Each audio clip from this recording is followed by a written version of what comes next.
বন্ধুরা কেমন আছো? আজকে সকালের কিছু মুহূর্ত তোমাদের শেয়ার করছি। দেখো আমার বাবু ঘুমোচ্ছে, তো আমি ঠাকুর দেবো, স্নান করে নিলাম, তো উপরে যাচ্ছি। দেখো ঝুলন এখানে দিয়েছি, আমি ঠাকুরগুলো দেখালাম, তোমাদের সাথে শেয়ার করলাম।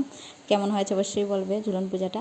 তো চলে যাচ্ছি ছাদের উপরে ফার্স্ট। তো গিয়ে দেখি একদম মেঘলা আজকে, মানে কি বলবো, রৌদ্র দেয় নেই, খুব বৃষ্টিতে। দেখো বান্দরের জন্য চারদিকে একটা জালি দিয়ে রেখেছি, উপরে বাঁশ দিয়ে। দেখো এখন ফুল ধরেছে, ভাবলাম ফুল একটু নিয়ে নিই। ঠাকুরকে ফুল না দিলে তো ভালো লাগে না, বুঝলে। এমনিতে ঠাকুরের কিছুই লাগে না, যদি মন থেকে পূজা দাও তাহলে ঠাকুর এমনিই সন্তুষ্ট হয়ে যায়। কিন্তু ফুল না দিলে আমাদের ভালো লাগে না, তাই গেলাম কয়টা ফুল আনতে আর কি।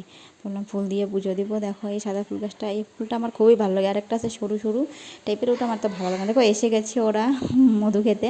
দেখো এই আজকে দেখলাম দুইটা এসেছে, বুঝলে। আমরা তো একটা দেখি, এখন দেখি দুইটা এসেছে। বললাম কয়টা লাল ফুল নিয়ে নিই।